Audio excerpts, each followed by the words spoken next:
ही गोष्ट बघून असं वाटलं ड्रीम मोठे असले तरी चालतात, कारण त्यामुळेच आपल्याला पुढे जाण्याची एनर्जी मिळते. हाय हॅलो फ्रेंड्स, सकाळी उठले, मस्त फ्रेश झाले, गरमागरम चहा घेतला, त्याच्यानंतर मेडिकलला गेले आणि कम्प्युटर ओपन केलं तर मस्त समोर बाप्पाचा वॉलपेपर दिसला.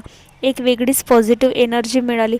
त्यानंतर दुपारी छान असं जेवण केलं. डब्याला छान मुगाची डाळ आणली होती कोरडी. मग जेवण वगैरे केलं आणि नंतर छान अशी आईस्क्रीम खायची क्रेविंग झाली. मग पटकन जवळच्या आईस्क्रीम पार्लरमध्ये गेले आणि तिथून छान असं ही एक चॉकलेट पेस्ट्री घेतली आणि ती एवढी कडक होती की ती तुटतच नव्हती, स्पून त्याच्यामध्ये जातच नव्हता. मग ती थोडा वेळ तिला मेल्ट होऊ दिली आणि त्याच्यानंतर खाल्ली. खरंच टेस्ट खूप छान होती.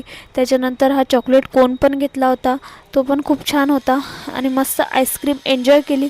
आणि हिवाळ्याच्या दिवसात आईस्क्रीम खायची मजाच वेगळी आहे नाही. त्यानंतर मार्केटला गेली. एका शॉपमध्ये थोडं सामान घ्यायचं होतं. घरी एक प्रोग्राम आहे त्याच्यासाठी थोडं सामान घ्यायचं होतं, पत्रावळ्या, ग्लासेस वगैरे ते घेतलं. त्याच्यानंतर संध्याकाळी फ्रेंडसोबत गेली होती इन्स्पायरच्या शॉपमध्ये आणि हीच ती गोष्ट जिला बघून वाटलं खरंच आपले स्वप्न खूप मोठे आहेत आणि ते पूर्ण करण्यासाठी खूप सारं आणखी स्ट्रगल करावं लागणार.